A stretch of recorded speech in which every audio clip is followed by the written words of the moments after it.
Celebrating 4 years of talk like you've never heard it before. This is GABNET, the Great American Broadcast Network. We're GABNET, and we've got you covered live 5 nights a week. First Tuesday through Friday at 9:30 Eastern, it's The Exchange. Let's capture, who are all these people who are watching these cooking shows? They're stoners, right? So I'm wondering, is this a program that Netflix has absorbed? I don't know, what is the purpose of Netflix making a 14-minute show? Now, aside from those 2 interesting facts about this show, the show is fucking terrible. Do not watch this show. It fucking sucks. Tuesday through Friday at 10 Eastern. Join Alex Bennett on the Ramble. Say goodbye to the unions. Renee, what was the decision? And then we'll go to Patrick. It doesn't matter. Just say goodbye to the unions. No. But I'm not asking you that. I'm asking you what was in the decision yesterday. I'm going to look it up. Okay, let me look it up. Yeah, he'll go look it up at glennbeck.com. Tuesday through Friday at midnight, The Intersection. Most high school boys, what do we got on our mind? Sex and girls and sex and sex and sex. And booze and drugs. Yeah, the Asian guys I knew in high school, I'm sure they thought that way, but perhaps they were more disciplined about it. Although there was this Japanese girl in high school that your old friend, the Black Avenger, had the hots for. Oh, my God. Be still my sake wanting to drink self. If you like sports, we've got that too, with The Arena, Wednesday nights at 8:30 p.m. Eastern. Well, and even if you did that, it doesn't give you the right to grab your Uber driver's private. I mean, and like, what part of that to him sounded like a good idea? Oh, she played a special song. Finally, you can get hot and bothered on Connections at 10 p.m. Eastern Monday, and by delay Tuesday through Friday at 1 a.m. Eastern. Now, of course, you got your Bundy barbecue. We did that here. It's gonna be cool. So we have a few of them out of the state of Florida, right? We got Danny Rawlings. Sure, yeah. Yeah. So we can look at that. That'll be fun. So, okay. So, I don't want to shoot the whole lot right there.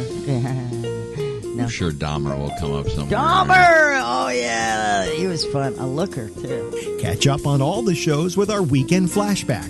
All shows have the Citizen Panel, an exclusive concept of GABNET. It's new. It's daring. It's talk like you've never heard it before. Reasons why you tune into GABNET. Here's reason number 9. Great celebrity guests. So how many years is this now with Teller?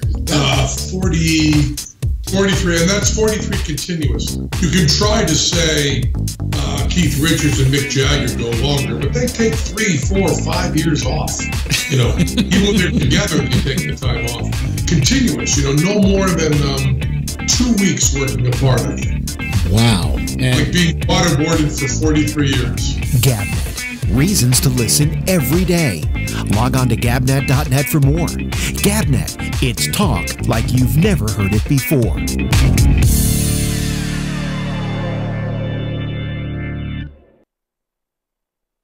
Celebrating 4 years of talk like you've never heard it before. This is GABNET, the Great American Broadcast Network.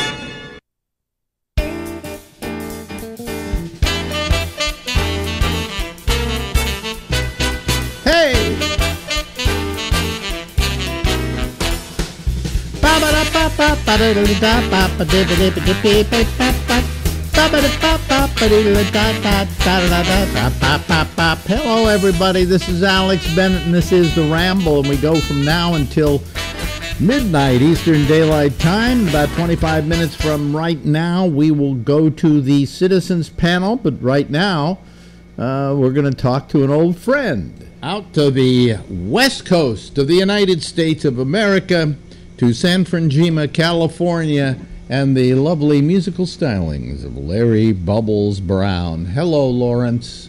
Great to hear from you on the most expensive city in the country. I must be very successful living in a very expensive city. Yeah, you are. And it is a very expensive city. How expensive is it? I mean, is it more expensive for you, even though you have a rent-controlled apartment that you're paying like bupkis for? Well, that has actually saved me. So I'm living under the radar, I guess. Yeah, but I mean, everything else must be expensive, more expensive. Everything is expensive. I don't know what bridge tolls are like $7. I don't know what they are in New York. But... Wow. So, $7 on the bridge? $7 for the Golden Gate Bridge, yes. And now that'll get you both ways, though, right? Yeah, they only charge one way. Yeah, I thought it had gone up even higher than that. I had heard something like 12 or something like that.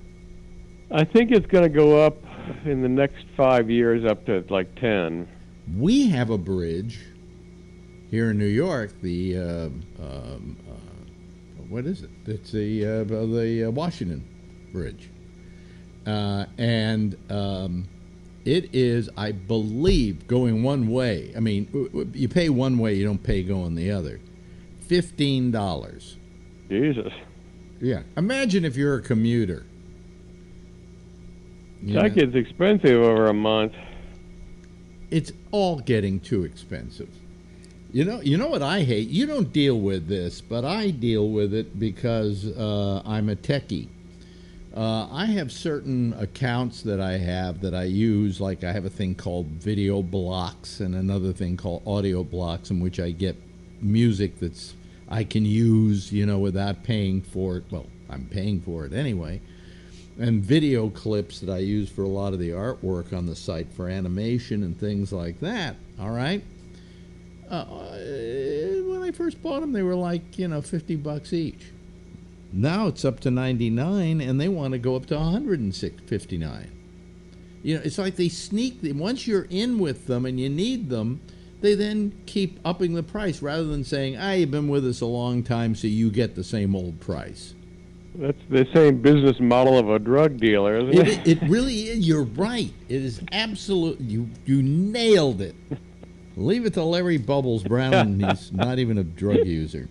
I mean, the first one's cheap, almost free. Well, I mean, like I have Adobe suite that I pay $49.95 a month for, so that I can, like I'm recording this using Adobe Audition, and I do a lot of my video using Adobe Premiere, and I use Adobe Photoshop. So I do use their suite of programs, and it was $49.95. It's now gone up to $64.95, $54.95. So, and I know next year it'll go up to $60.95. Yeah, they got you. So. They've got you by the balls. Rather than saying, you're a trusted person, you've been with us quite a while now, we're going to keep you where you are. It's just new people we're going to charge the new price to. But no, they just decide, hey, we charge everybody more $5 a month, then we got 1 million people. Think about how much more money we're going to make a month. Yeah. So it's and that's what they do with you. The one that I really loved, we have a thing called Log Me In, which my network uses because the people who do the shows have to place their programs on a computer and in a playlist so that it plays, right? I know you don't understand this completely, but it's basically they go online, they use Log Me In, it shows them the desktop here on my server program, and they just do all the work they have to do every night to get the show in there and get it to me. That started out at $99. I think it was $99 a month. Maybe it was even less. And then the next year, it went up to $150. Wow. All right, that's fine. I guess that's the way of the world. Next year, it went up to $250.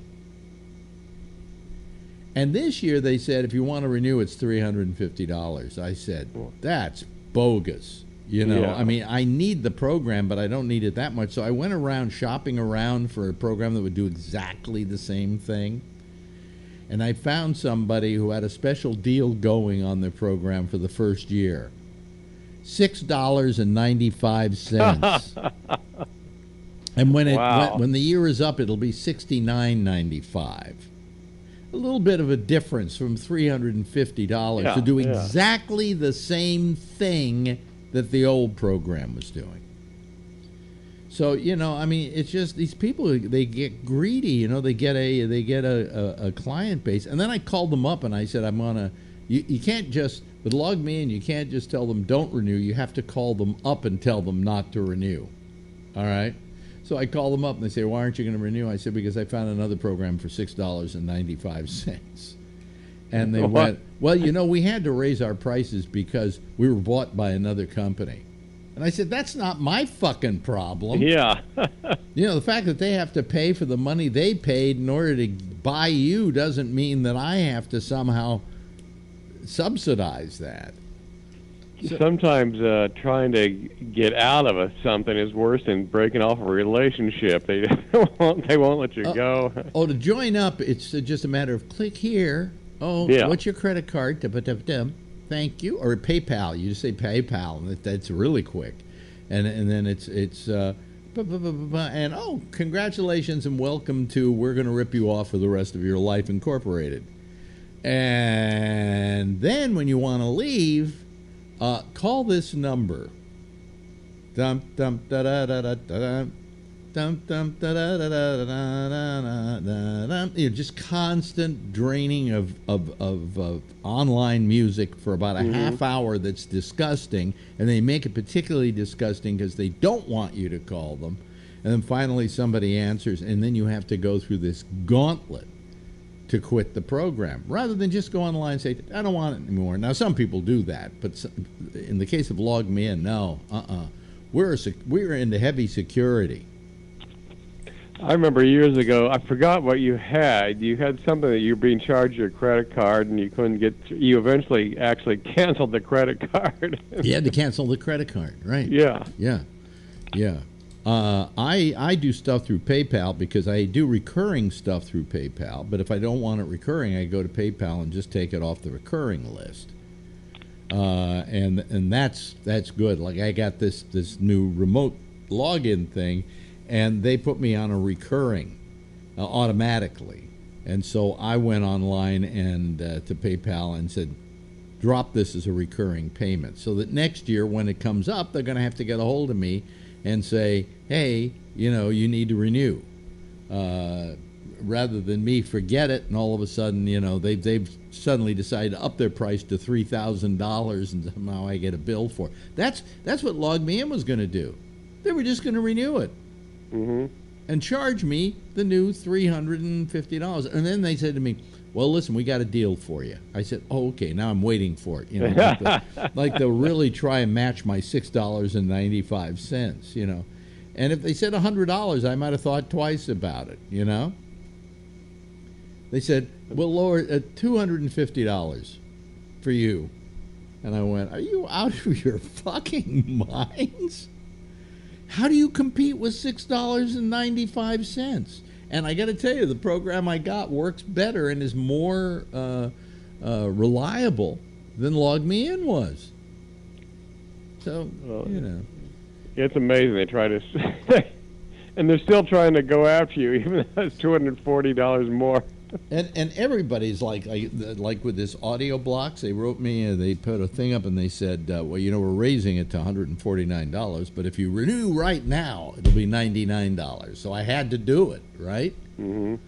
Because that 99 is what it's always been. So, at least they were keeping me at the old price if I wanted to stay at the old price. But it's crazy. It's just crazy. But you don't have to deal with this stuff. Not being on dial-up. None of this is a problem to you. It isn't even the fact that you're dial-up. You just don't have all these programs, and you don't do your. You can't do your banking online, can you? Oh God, no! Hell no! See, that's why you need a fast pipe. I do need a fast pipe. Although I was reading and you probably know this, that the internet service in America is expensive, and most countries are much, much faster than we are. I think they are cheaper and faster, and sometimes in some areas free. In other words, they have Wi-Fi. They have the whole city has Wi-Fi. China's doing that. China has a thing where they're trying to get Wi-Fi spread out throughout whole cities in China, so that you just go online. That's it. Well, it should be free since they make money off the user. Well, yes and no. I mean, there is a cost to the provider. Bandwidth does cost money, right? And so these programs that are like whole cities and things like that are being subsidized by the government. So the government subsidies are taking care of that sort of thing. Mm-hmm. But I realize there's a certain expense. The thing is that people, well, you see, you don't know this. You're not in this world. I don't know why I'm even talking to you. I don't know why I'm even talking to you about it. Anybody who's listened to us talk knows you don't know. Like what I'm talking to you now is like Martian, okay? I'm kind of following it. But the thing is that we've needed faster and faster online service because the things that are being offered us are faster and faster. For instance, Netflix, something you are not aware of.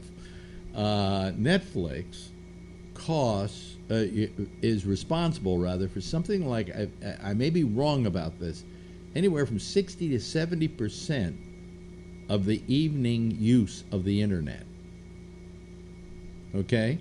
Because video takes a huge amount of bandwidth, and then they're serving out 4K bandwidth, and so you have to have like at least a 200 megabyte per second system. So all these systems are offering that now. Used to be, it was dribbly, but it's all much faster speed being offered, and that's terrific. That's wonderful. But the problem with it is that it costs is that cost has to be passed on somewhere. But they are giving faster speeds because you have whole homes using the internet at the same time, and if you've got a low bandwidth and your wife's upstairs watching a Netflix movie and your kid's playing a video game and somebody else is listening to a podcast, before you know it, you've drained out a lot of your power. So, I mean, I have guys who call my show using Skype, and all of a sudden their Skype goes back and they say, "Oh, my kid's playing a video game." So you need they need to offer that speed now, otherwise they're just not going to get customers. But it used to be like, here with standard you get 200 megabytes per second. That doesn't mean much to you, but in the old days, for me to get that was, almost impossible. Almost impossible. Like when I was doing that video show out of my office in San Francisco, we needed 1,000 megabytes per second up, and we had to pay extra. I mean, that was a special line that was put in for expressly that purpose. But it was and I don't think, if I'm thinking about it, it's not as fast as the one I have now. I have something like 1,000, almost a gig up and down now, and there it was like 1,000 megabytes per second for, I don't know, we paid $800 a month. Jeez, I know all this. I know all of this is boring Larry, who still has to figure out. I remember that. I remember, and you was that Comcast that put that in? No, that was, who was that? Maybe it was AT&T. I can't remember. I do remember that you often had problems with it. Well, oh yeah, that too. The same problem you had with women in those days. The opposite problem you had with women in those days. They wouldn't go down on you, and it did. Exactly. But anyway, I have an iPhone sitting here with your name on it. But you still haven't checked, have you, to see about? I gotta see your old friend Larry Stoll. Yeah, you say that every week that we talk. Yeah, I've been remiss. What is it in you that's resistant? I hate change. You hate change. Mm-hmm. But if change is for the good, yeah, then it's good. Although I find that all the changes in my life, 99% of them are horrible. But. Let me put it this way: the one thing that will get better is every time you go online. Every time you're online all the time. If you can get with that concept, you're online all the time. So when you go on and use your computer to go somewhere online, you're not going to hear. I know, and my sister, when I go up to her place, she's got high speed, and it is very nice. It's very quick. Yeah, but I mean that's the way of the world. But you say how many people still have dial-up in San Francisco? 50,000. Really? Yeah, and they said that, and the city has been for 20 years saying they're going to get free Wi-Fi for everyone, and that's never going to happen. But they've been talking about that for 20 years. Yeah. But I don't understand, why there are 50,000 people still with dial-up in a city that is the hub of technological advances. Yeah, it's incredible. I think I read maybe 3 million in the country still on dial-up. Really? Well, but some people are in areas where they don't get high speed. They live on a mountaintop. They're the Unabomber, and they don't have dial-up, and so they don't have high speed. So the only thing they have is dial-up. And maybe they don't even have a phone line. I mean, how many people in this country still don't have phones? the Unabomber. all those guys, Ruby Ridge, those guys out there. Mm-hmm. We're leaving society. We're going to go, live in a hut on a hill, and we're going to make our own electricity by pumping a bicycle or something. I don't know. I never was able to, I understand why people are Luddites. In fact, I envy you. Because every day, before I called you, what did I say I had to do? I said I had to call you another 5 or 10 minutes. I was having a problem. And what my problem was, Echo no longer was recognizing my calendar. Why, I have no idea. It just stopped. And that's one of my fears about changing. There's going to be some glitch, and So then I spent 15 minutes trying to figure. Finally, I went online and said, "How do I make Echo read my calendar?" And it showed me what to go through, and I did it. And that's why it was so fast. But I mean, the fact that that all of a sudden, for no reason, it stopped recognizing my calendar. So I had to go through this whole process of solving it. Now, I can only imagine if you were presented with the same problem. I'd be clueless. So the fact that you were technologically retarded is maybe an advantage in this day and age. I wish I was. I am so, I'm wedded to it. The show I do every night, I got to go on the internet. I'm talking to you now, doing an interview. That's a problem. I mean, it just goes on and on and on and on. And last night I had some problem with a program that wasn't working right, and I had to reboot my computer, and it still wasn't working right, and then I had to look up ways to fix it. And I'm going, would I have spent this much time if I had a child with them in play,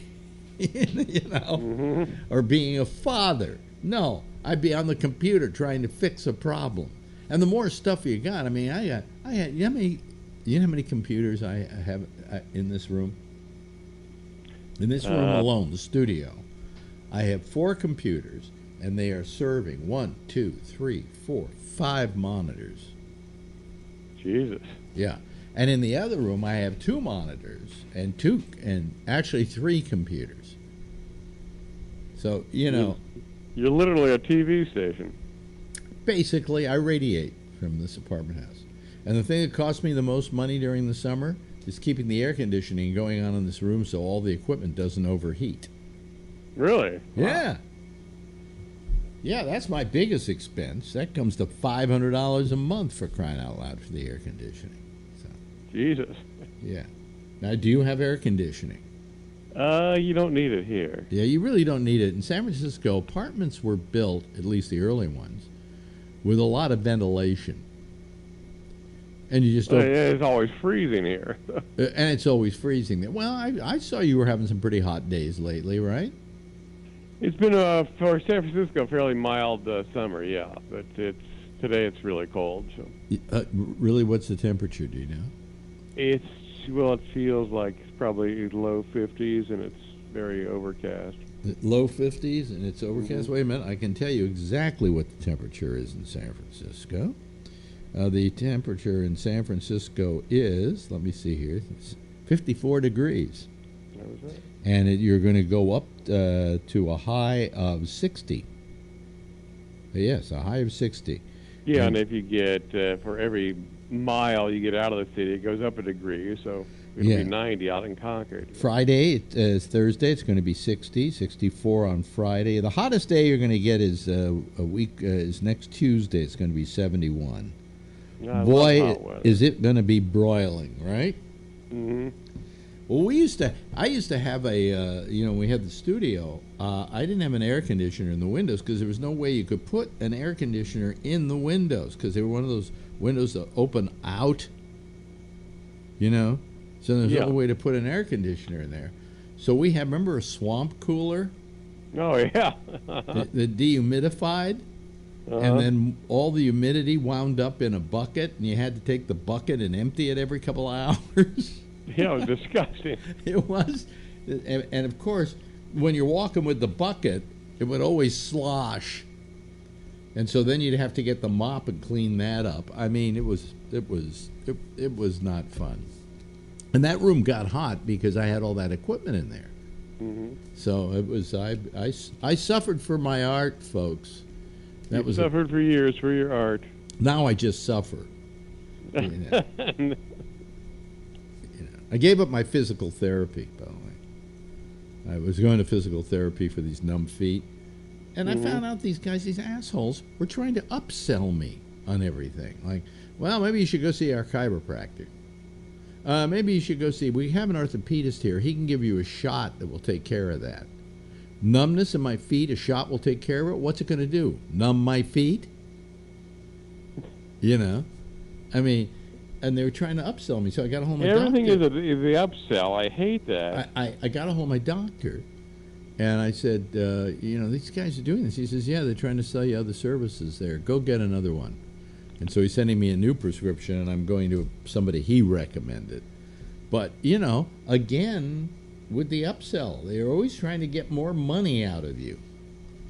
Gee, yeah, and I'm on a fixed income. I'm an old person, and you're almost on a fixed income, right? It's really irritating that this upsell thing. I don't know when they started that, but it's just. You're not ready for Social Security yet, are you?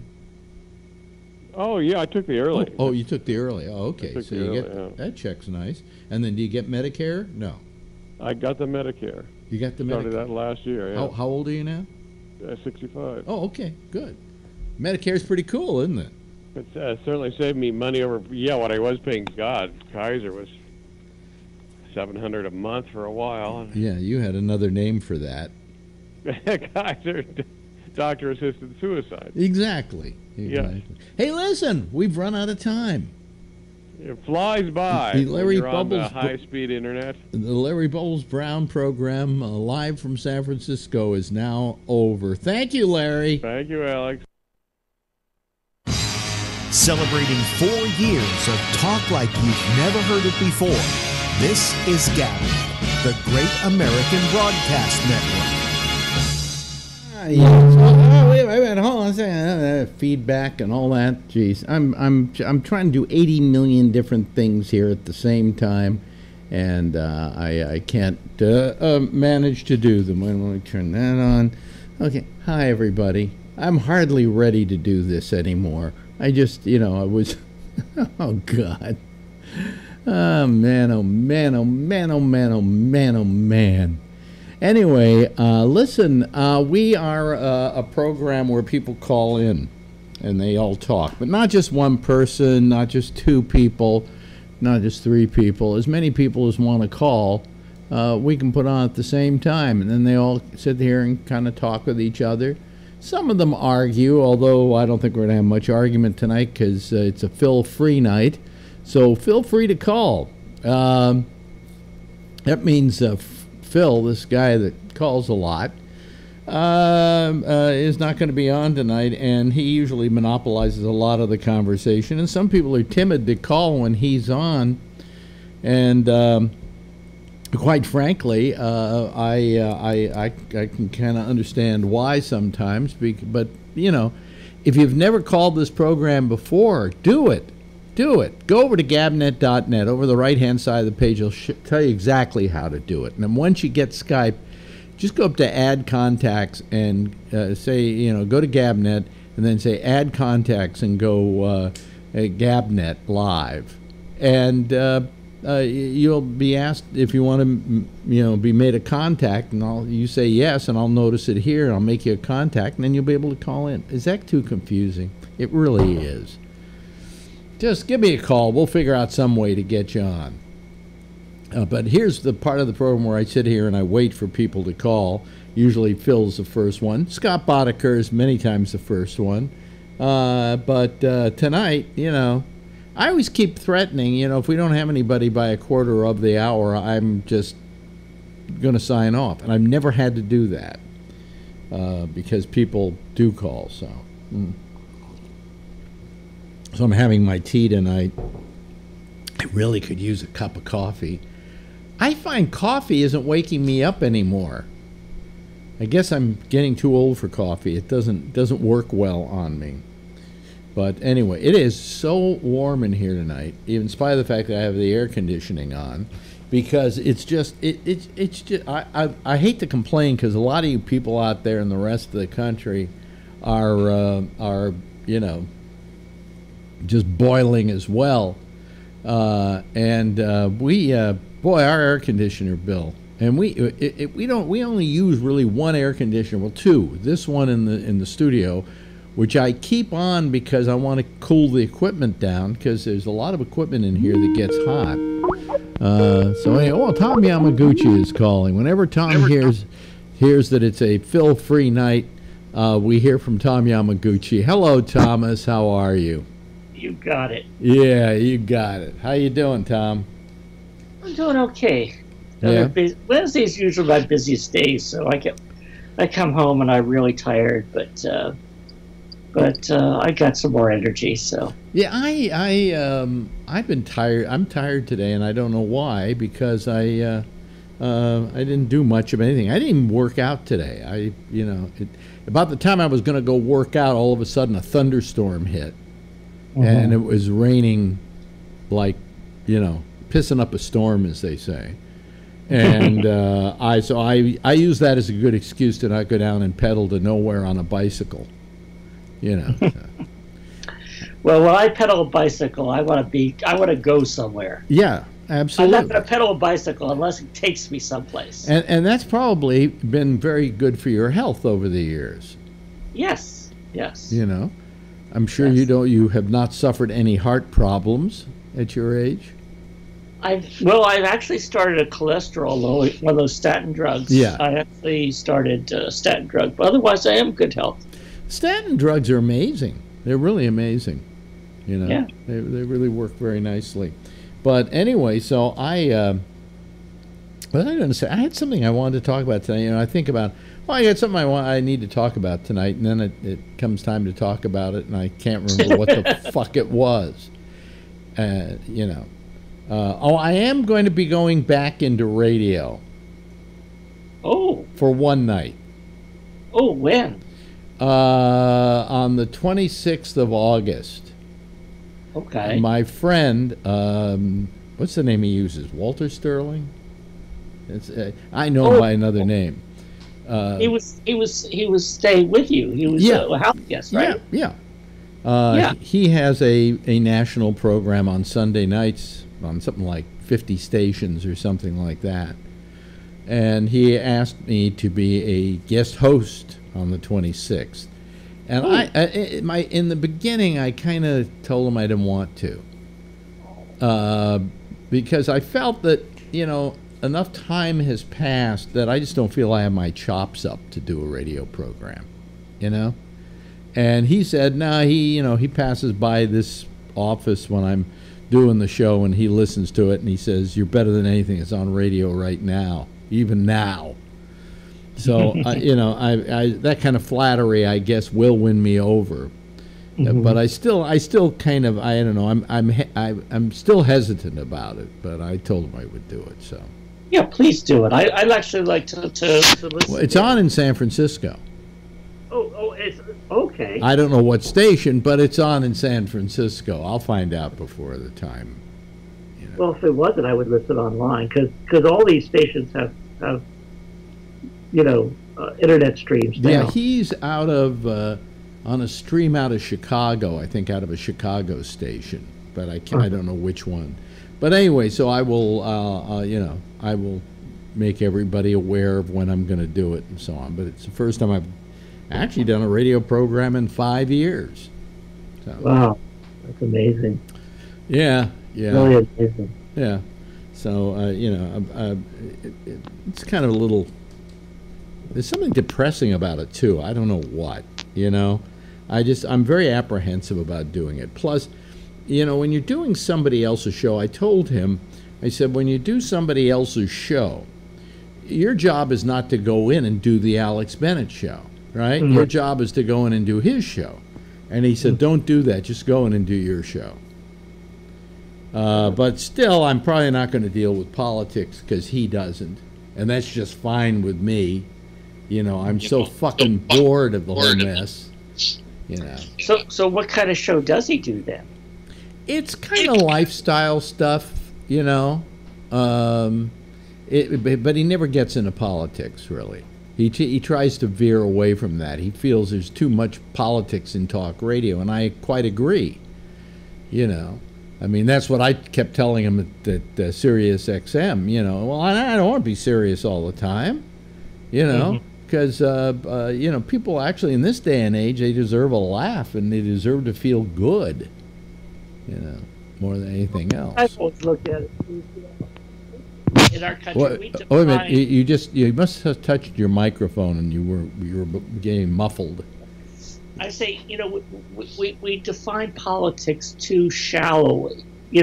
We have a shallow perception of politics. It's more of like, I'll tell you, years ago, you had a guy who did a cable access show called Lavender Lounge. Remember him? Vaguely, yeah. Well, basically what this show, and I didn't get it because I was on East Bay, but this was a San Francisco public access station, program. And it was basically a gay dance program. Mm-hmm. And so you would have this guy on, and he would talk about his gay dance program, and you promote it. And then one day he came on, and he said, "Oh, we changed our format. We're doing a talk show now." And you asked why. He says, "Well, they wanted me to be political." And then you said something really impressed me. You said, two men dancing together, two women dancing together is a very political act. What could be more political than a dance show? Yeah, it would probably still be my answer today to that question. Yeah. As I said, so everything you do, everything on your program is political. Yeah. Yeah. Well, I mean, yeah. But but I do think you can do a show that isn't political. Well, it's not partisan. It isn't even. It isn't even a matter of being partisan. I mean, you don't have to talk politics to have an entertaining radio program. You can have a bunch of comics. I mean, my morning show wasn't a political show, but it was a talk show. And it was very political. Well, I mean, that was only because if we expand our definition of politics. because I had a political bent. But that show wasn't. I mean, basically, the premise of it was a bunch of comedians get together and we sit and riff for 3 hours until I get tired. Mm-hmm. And today, the trouble is today, politics seems to be a spectator sport. I mean, all these, a station like MSNBC shouldn't consider itself a newscast. It should consider itself an entertainment program, because that's the way they are created. They're created to give maximum amount of entertainment to people while they're on the air. Do you get what I'm saying? In other words, they think they're political and they think they're news people, but really they're just tap dancers, And everything's going on in their mind is, what's our lead story going to be this hour? Well, this is the hot story of the hour. This will get them. Well, what is that more than saying, how do we entertain them? Mm-hmm. And so politics, which is very important to all of us, because we could live and die by the politics of the nation, has become a spectator sport. Well, it shouldn't be. It shouldn't be. I mean, of course it shouldn't be. Especially right now, when our democracy is under its greatest threat in my lifetime. I've never seen what's going on, and still people try to normalize it. They treat it as a game. It's not a game. We're really, if our democracy is to survive, we really need to get serious and start doing something. Well, people say to me, oh, it's terrible right now. This isn't the country that I know and love and so on. And then I started to think about it. We haven't been that terrific. I mean, if you think about our long history, especially in my lifetime, when I was growing up in the 50s, you had the House Un-American Activities Subcommittee, all that stuff, which was really just making a shambles out of what I believed America should be. Mm-hmm. But I mean, we can go back before that. You had slavery. You had women, basically thought of as bottle washers. I mean, we've never, tell us a time in this country where we've been noble, and the only time I think we've ever been noble was during World War II. And maybe we weren't that noble. We had to be tricked into going into it. Roosevelt had to allow what do you call it? Here comes Tim. Roosevelt had to allow Pearl Harbor to get attacked so that he would have an excuse to go into not only to fight Japan, but to go over and fight Germany as well. Because Americans at that time were very much against getting involved in the war in Europe, because they just come out of a war anyway, not one we had paid a great price in, because we only entered World War I in the last year or two of it. We were there at the last minute, but Americans didn't want to go to another war. So, Hi, Tim. America first. That's what I say. Well, no, I think America has always had its problems being decent. Yeah. Was that Charles Lindbergh that led the America First campaign? To keep us out of the war? Yeah. Yeah. Well, we've always had our challenges. Not to interrupt Tim, but we've always had our challenges. But we've always managed to so far to survive them. And to me, I grew up McCarthyism. I grew up with Nixon, and right now, what's happening is getting really, really serious because, as I said, we have someone who's basically telling us that we can't believe what our media is telling us. Don't believe what we're reading. Don't believe what we're seeing. Just believe him. And there are people that are doing that, and that's really, really, really bothering me. Well, actually, I have to. I mean, I agree with you about the press being assailed, but on the other hand, I would always have been the first one to say I didn't think the press was that honest. I felt the press was always leaving facts out, that the news reporting was always from a certain perspective and not from an open-minded perspective. You know, I mean, there are two ways to look at any event, and so I don't know. I mean, the term fake news, I find that objectionable to me. What do you think about the Sinclair?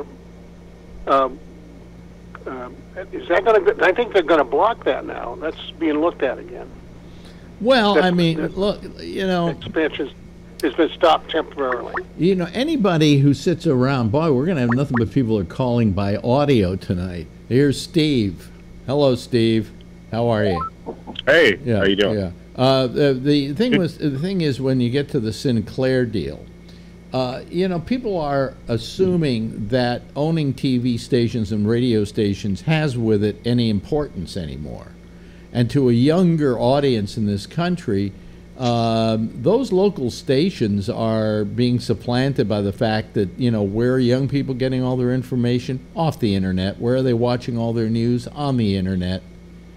You know, which in some ways is almost as bad as Sinclair, because a lot of that is being, you know, jimmied up by the Russians and so on and so forth. But it's easy to manipulate it, yeah. Yeah, but I don't know. I really don't give a shit if Sinclair owns a shitload of TV stations. I think they're throwing good money after bad, because those properties aren't going to be worth shit in a couple of years. Well, what I take umbrage in is I'm from small Midwestern.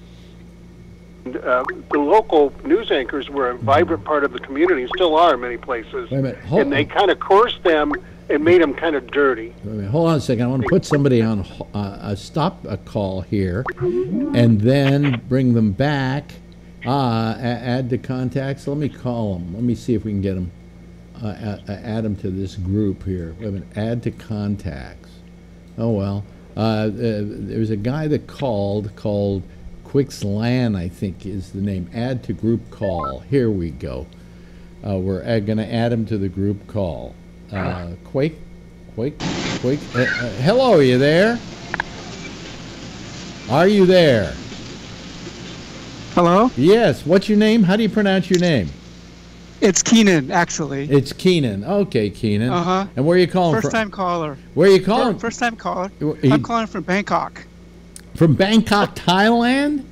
Yeah, I'm over here visiting my in-laws. Oh, that's the furthest away I think we've ever had a caller call from. Do you have a? Wow, that's good. Do you have a camera available? I mean, this is my first time using this, so I'm trying to figure out where my camera is. Yeah, if you see a little icon for a camera, turn it on, because we'd love to see the video from. I only see two phone icons at the top.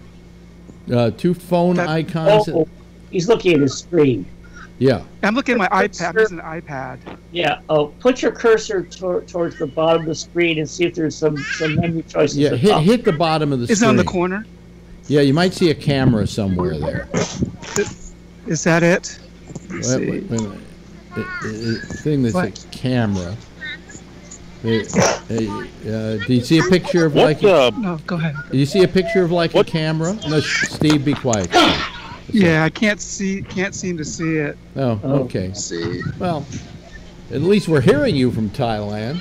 Yeah.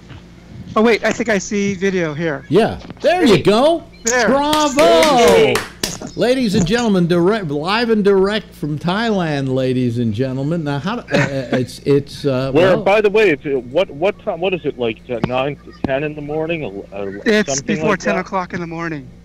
That's what I thought. Yeah, like 11 hours from east. Yeah, and it's hot. Yeah, it is. I'm sure it is.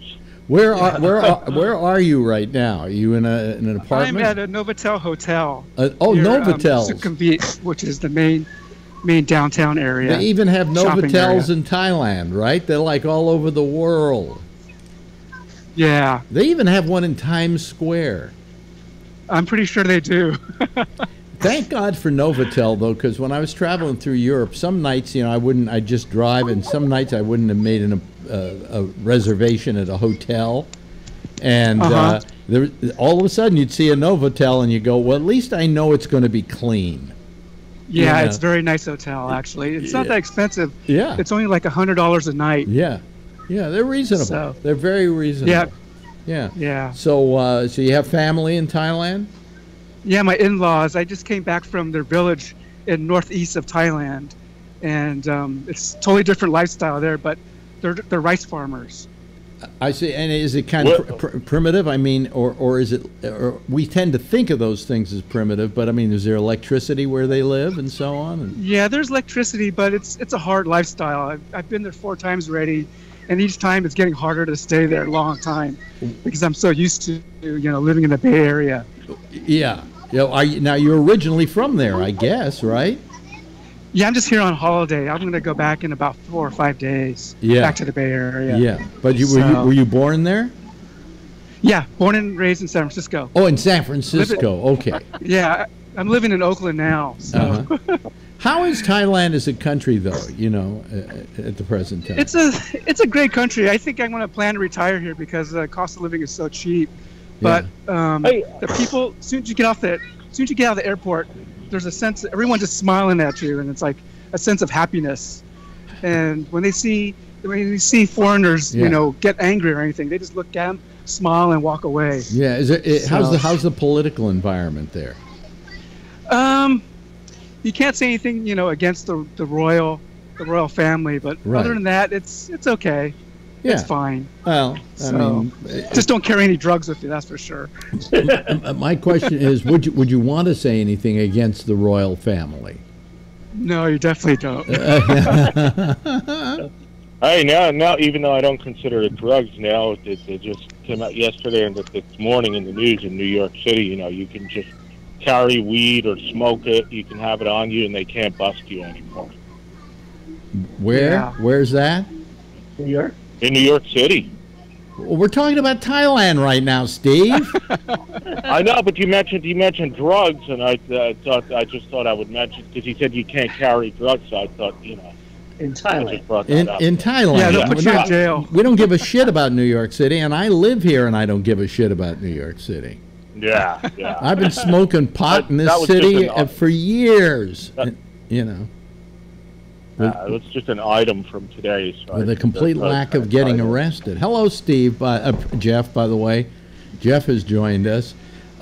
Is there any way you can take your iPad and point it out the window so we could maybe see something other than... I can show you the pool area. Oh, okay. Yeah. I can't see any video on my iPad, but I'll just see the still pictures. But here, I'll show you.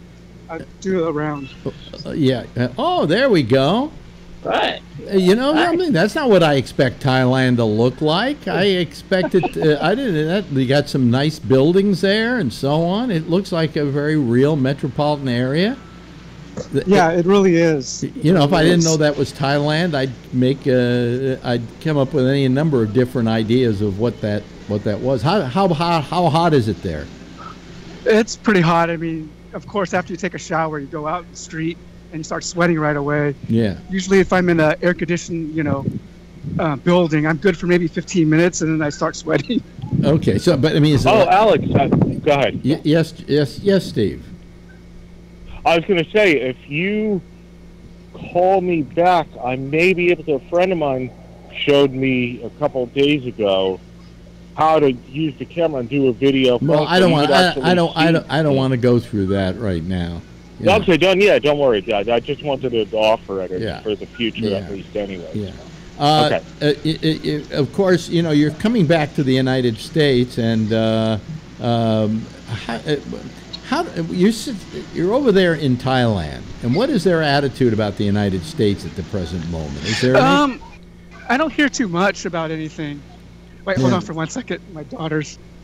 Thank you for that. Okay, bye. My stepdaughter just came and said, "Thank you for the swimming pool." Thank you. Oh, you bought it just for her. Pardon? I can't hear too well. I say you bought it just for her, right? Yeah, I bought it just for her. There she is. There she is. Wow. Wow. So it's really nice. Very nice. Yeah. It is. Yeah, but I don't hear too much about the U.S. here. They don't, I don't at all. Sometimes I read the the English Thai English papers, but they only report the news, and that's about it. Yeah. Now, what do you do in San Francisco? I work for the state of California. I'm a workers' comp investigator. Oh, okay, good. So, and before that, I worked for Medi-Cal before Obamacare kicked in, and then they moved me to Social Security Disabilities. Yeah. Now, are you?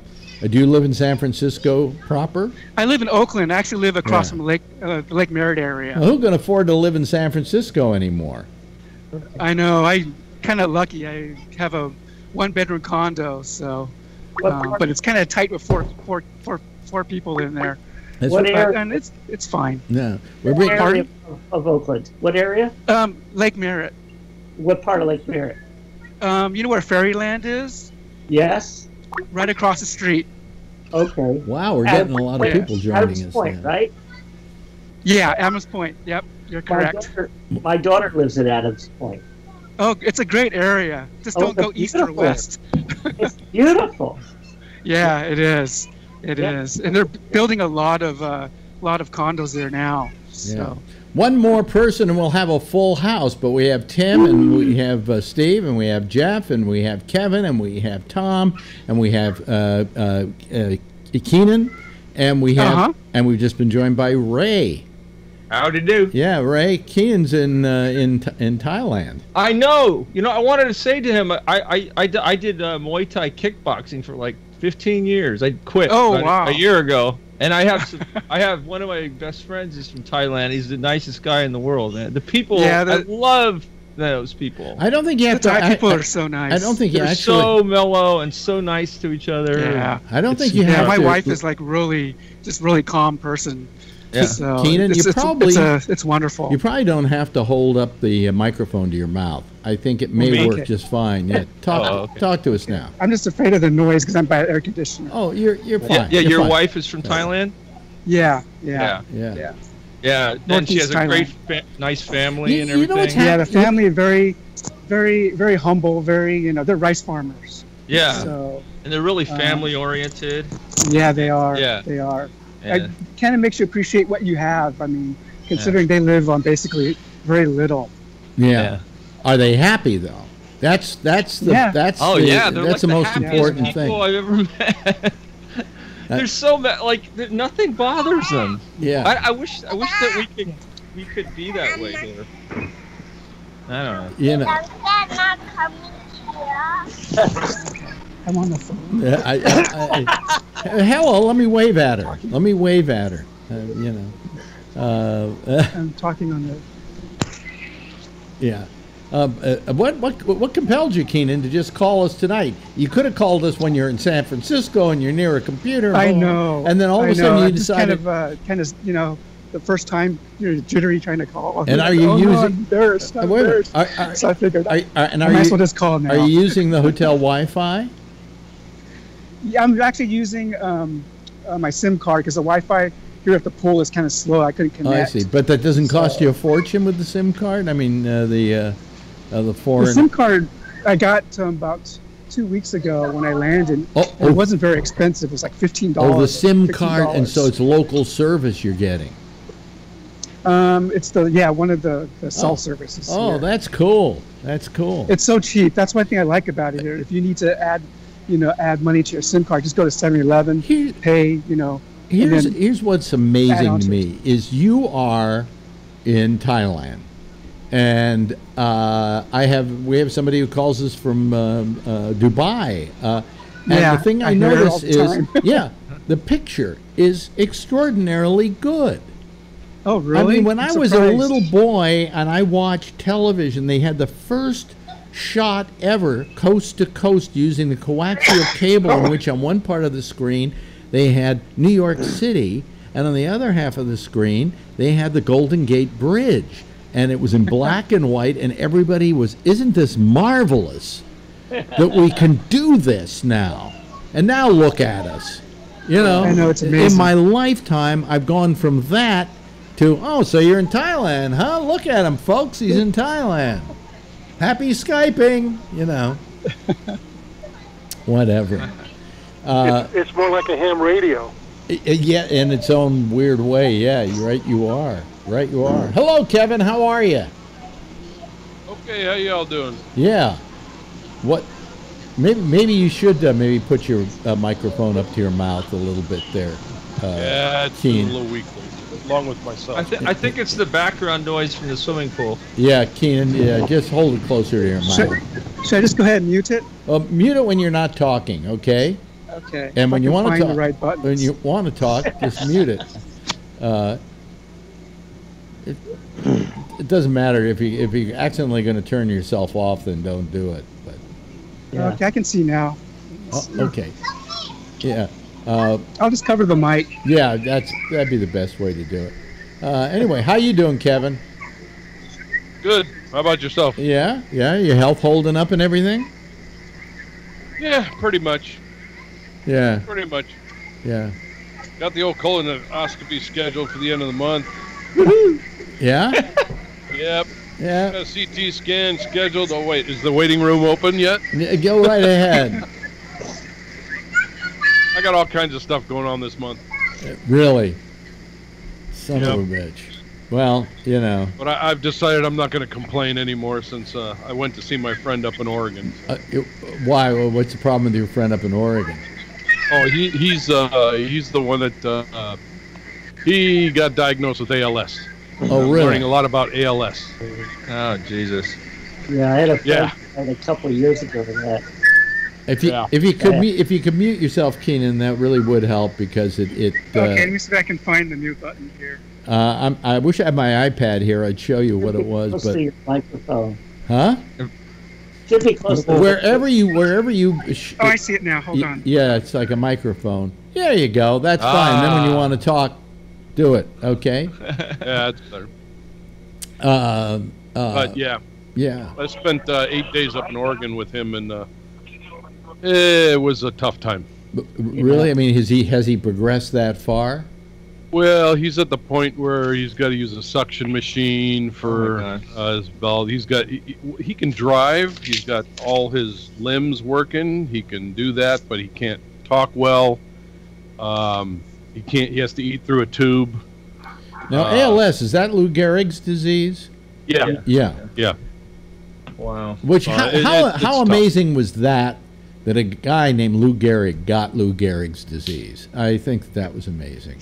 Coincidence. What are the chances of that? Oh boy. Yeah, sometimes when you worry about your own health, and you hear about other people's health, I feel like a piker around here. I just got this numb feet deal that I'm dealing with, and that's about it. Jeff, look at him. He's a bionic man right there with his heart thing and everything. Yeah. Then makes you think about your own stuff, and you look at what he's going through. Yeah. What were you saying, Jeff? I still keep moving. You still keep moving. You are you keep very active. I'm trying. I mean, you came back from a stroke, right? I mean, you had to learn how to speak again and do all that crap. That is the worst thing in the world. Yeah. Sometimes you got to work around it. But Keenan knows about this because he knows he knows it's not a 99% success. Yeah. Keenan probably deals with this all the time with workman's compensation and people who have one thing or another, right? Keenan? Yeah, I get a lot of people that get injured on the job, and it's a lot of the companies that approve or disapprove their treatment. They always like to play games with injured workers. It's not fair to injured workers because they're getting denied treatment for injury on the job. Yeah, well, is this the insurance companies that give them a bad time? Insurance companies also, and then the people that they hire to approve or disapprove of treatments. Yeah. My sister does the same thing you do. Yeah, I mean, if we had universal health care, I'd be so happy. I don't care if I don't have a job. Just gotta, everyone needs health insurance. If we had universal health, thing I want. Yeah, if we had universal health care, you'd be out of a job.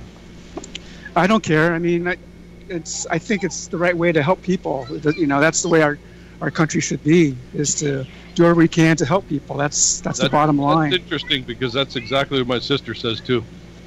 And all the other All the other westernized countries have it. Why don't we have it? Well, did you have a lot of... What were you saying? What were you going to say? Is there a lot of workers? Because I knew in Ohio we get a lot of workers who got hooked on opioids, being treated for their injuries, but then workers' comp wouldn't help them get off the opioids. That was a problem for years. Yeah, that's a problem essentially everywhere. And then if one side will blame the other side, the workers' comp treaters would blame the insurance companies, or they'll say it's not our problem. It wasn't a workers' comp issue, so they pass it back and forth. Right, and it puts them in the middle. We also had the first Honda plant in the United States.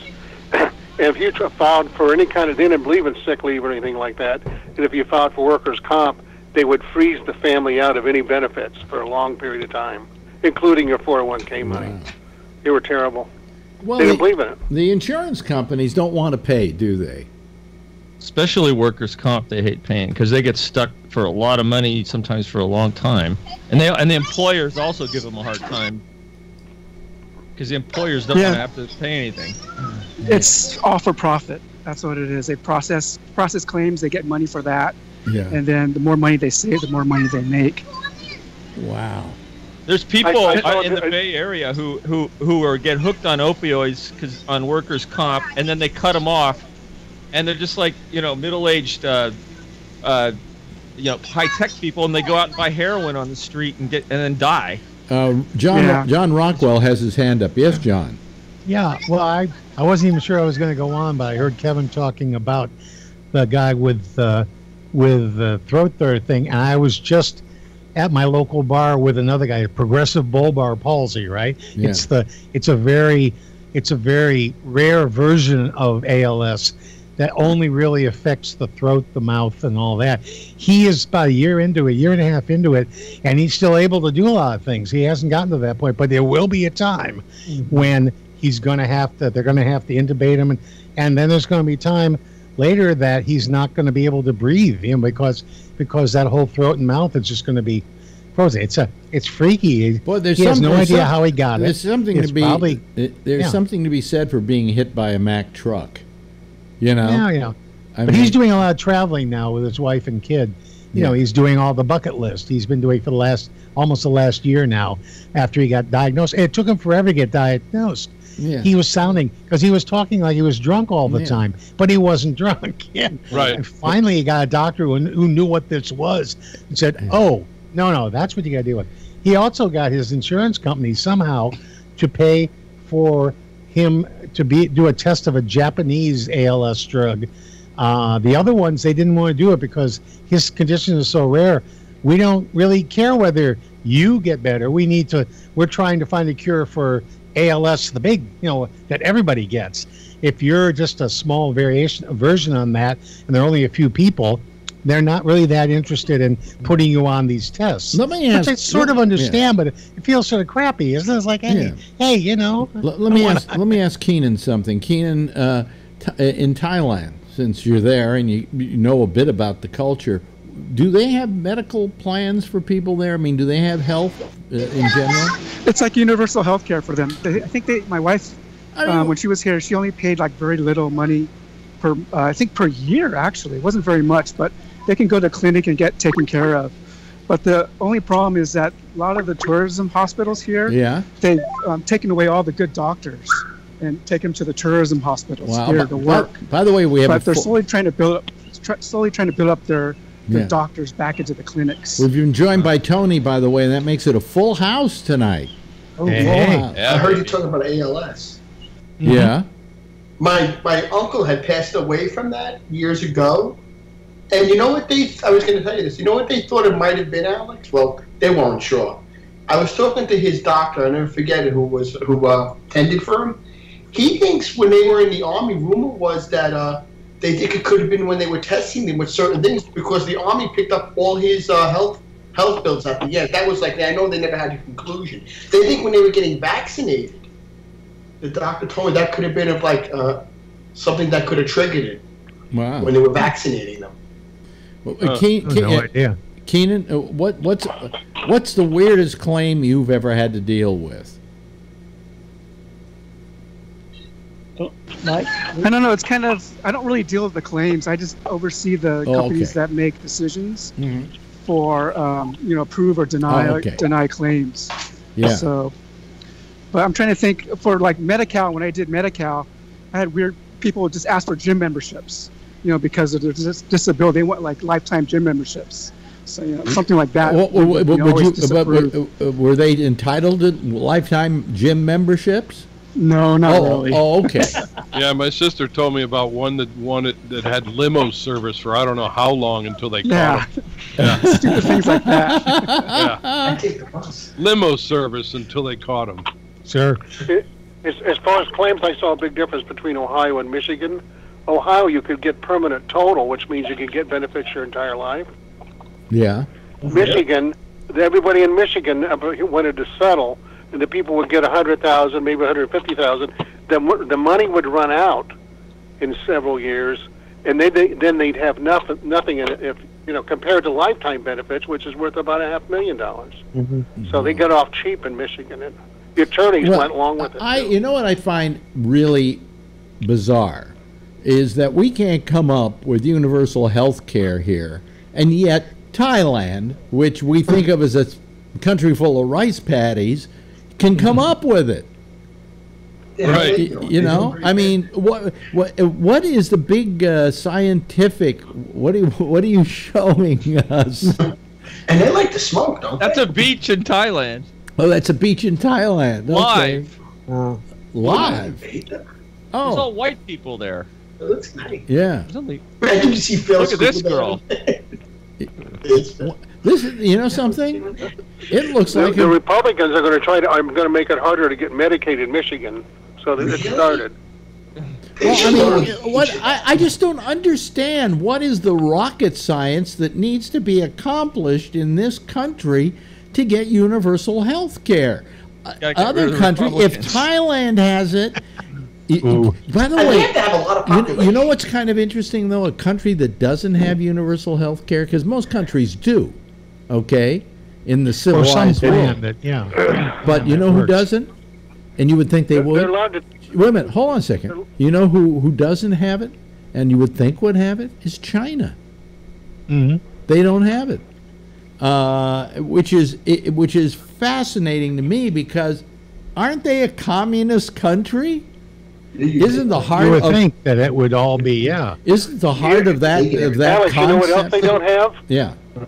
They have, well, number one, they have too many people, so they don't care. But number two, when the bird flu broke out, they had very few epidemiologists that could track the epidemic, and they were very far behind. That's why it got way out of control, because they didn't care about epidemics. They couldn't lose a few 100,000 people.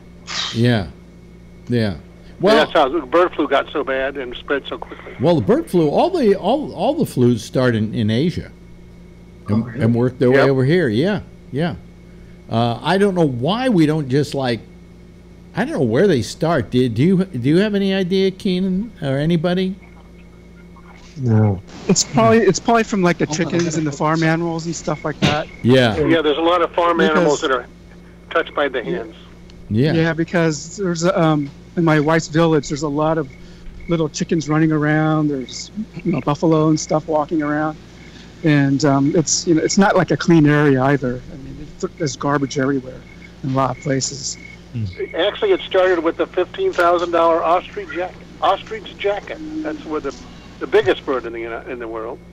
Yeah, well, I mean, I just don't know why if we know where it starts from, we can't do something to prevent it from getting here. But somehow every year they know which flu's coming, they know which strains are coming, and more or less, more or less, yeah. Sometimes they miss it, but But they know it's predictable, and it's they predictable. Know there's a flu, yeah, and it's predictable where it comes from. So I think they got it last year, Alex. The strain of it. What? We have a local epidemic of the whooping cough right now. Really? In Michigan. In Michigan. Wow. Huh. That's interesting. That's fantastic. That's fascinating. Where did that come from? That's highly contagious. It's very, very contagious. Oh, you bet. Am I hearing crickets? Or what is that I'm hearing? Huh? Your lines are being tapped. Sounds like something outside, yeah. Oh, is that you, Steve, that I'm hearing crickets? Oh, yeah. Here, let me get that. Yeah. They're synthetic crickets. I put them on to help me sleep. Oh, and that's what we were listening to, synthetic cricket? Oh, excuse me, I'm falling asleep now. Yeah, because when I was stuck in New Mexico, there was no such thing as a cricket, so I had to get this to soothe me. Homedics, one of those cheap things with the drugstore. They're good, though. No, yes, Keenan. My iPad might cut out, so I might cut out any minute. Okay. I'm low on my battery. Listen, I'll stay on as long as I can. We really thank you for calling. Let me say that in advance. And when you get back to San Francisco, great to have a new face. Yeah. When you get back to an old face. When you get back, interesting person. When you get back to San Francisco, call us. I will. I'll try calling later on this week too. Oh, great. Yeah, but it's terrific, and we really appreciate it. I'm always amazed when I wish we had a big map here. And we could have put a pin in the map every time somebody calls from somewhere. We got the Hawaiian. We got the Yeah, Renee calls from Hawaii, and we used to have a guy call from Australia, but he hasn't called lately. We used to get a guy from Czechoslovakia. Yeah, he was in Czechoslovakia. Yeah, so if you're anywhere in the world, folks, give us a call. It's always nice. You know what it is? What I have, I don't know if you can see it in back of me. Hold on a second. Let me make my picture just a little bit bigger here. San Francisco? No, what it is in the background. I have, and I love it. That's the Golden Gate Bridge it's on right now. This is Apple TV's screensavers. And they're like from all over the world, and they just created a new a thing in it where if I hit the first I have to hit there we go. See, if I hit this, it says down there, crossing the Golden Gate Bridge towards the Presidio of San Francisco. Oh, we're right there too. And then all of a sudden, the next one will be the sand dunes in Dubai, and then another one will be, it's all over the world, and they're gorgeous. They're soothing. So I always just keep it on. It's kind of like a high-def wallpaper. Hey, Alex, check out what my wallpaper is right now. What? There it is. Yeah, that's a picture I took a few weeks ago. Oh, really? Oh, okay. It's just coincidental that you have the same picture on your screen there. Well, it's coming from the other direction, though. Oh, the other direction. Yeah, okay. it's going towards the Presidio. Oh, okay. Yeah, I'm at the Presidio there. Yeah. By the way, Alex, it's such a nice city. I only went there once, but when I walked over the bridge, it's nice and peaceful. Well, yes, they say so until those Google people moved in. But on that one side of the bridge, it's very nice. The other side of the bridge, if you take a boat out there, it gets so choppy. Really? I went to Alcatraz. I never threw up in a boat in my life. Oh, really? Oh, I get seasick. My friend took his boat out under the bridge and took us into they call it this something patch, and he took us out there, and we're going. It's one of these kind of things, And I was over the side, blowing chunks, and I was puking up food I hadn't eaten yet. It was my next meal was being thrown up. It was amazing, and I don't usually get that seasick. Yes, Tom. You took your whole radio program out under the bridge. Did I? Remember that? Did I? No, I don't remember that. Yeah. Oh, yeah. We had like. I was on that boat. We did a show from a boat. You did the show from San Francisco, from a boat in San Francisco Bay. We went under the Golden Gate Bridge, right, into that choppy patch you're talking about. Yeah, but it wasn't bad. It wasn't bad if you're in a big boat like that. Yeah, we were in a little A little boat. Oh, yeah, it's definitely gonna. Oh man, I never hurled in my. I still remember that. I hurled, and I'm pretty good at not hurling. You know, I don't throw up, and the reason I don't throw up is when I see puke, I want to throw up. So if I puke and I see the puke, then I puke some more, and it's never ending. So I don't want to throw up. Thank you very much. That's my comedy for the night, folks. Very rare. Yeah.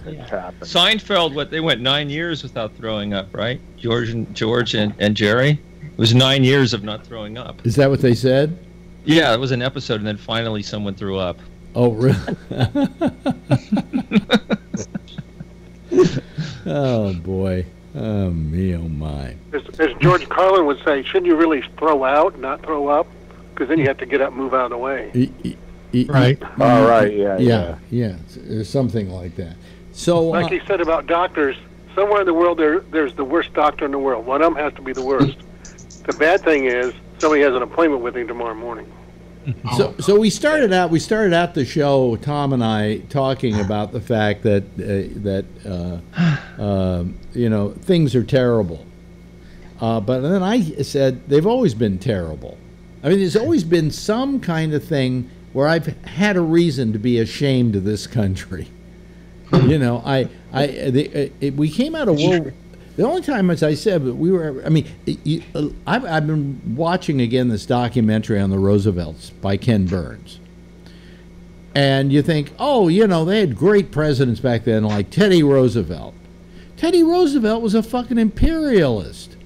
He thought the only time that America really found its calling is when it went to war, and he was always looking for one. And so you say, things are so horrible now. They weren't that great under Teddy Roosevelt, because he was... he was in Spain. He was Mexico. Puerto Rico? Well, he went to Cuba. He went to Cuba with his own troops this is before he was president. His Rough Riders. His Rough Riders, and some of them even got killed because he was just so into, let's go charge San Juan Hill. And they go, hey, you nuts, we're going to get killed. Franklin was, who to Teddy was I always forget the relation. Second cousin. No, yeah, what do you something mean? like What do you mean that. to Franklin? Yeah, he was the fifth cousin of Franklin Roosevelt. Oh, okay. I think we've always been a very imperialist country. Or was it Eleanor? No, wait a minute. Excuse me. It was. I think it was. He was like his second cousin. And then we went south and killed Mexicans. I think. And then we went south of the border and killed people in Central America. I think he was a second cousin to Roosevelt. Eleanor was a fifth cousin to Franklin Roosevelt. Right. I was going to say. Oh. He married a cousin and didn't wind up having a retard. I mean, it was okay. Really? Yeah.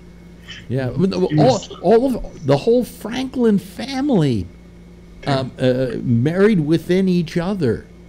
Now they were maybe like cousins 5 times removed, but they felt that they felt more comfortable with each other than they felt with the rest of the world, and so the Roosevelts in general were like intermingling, let's say. Mm-hmm. They were really to themselves.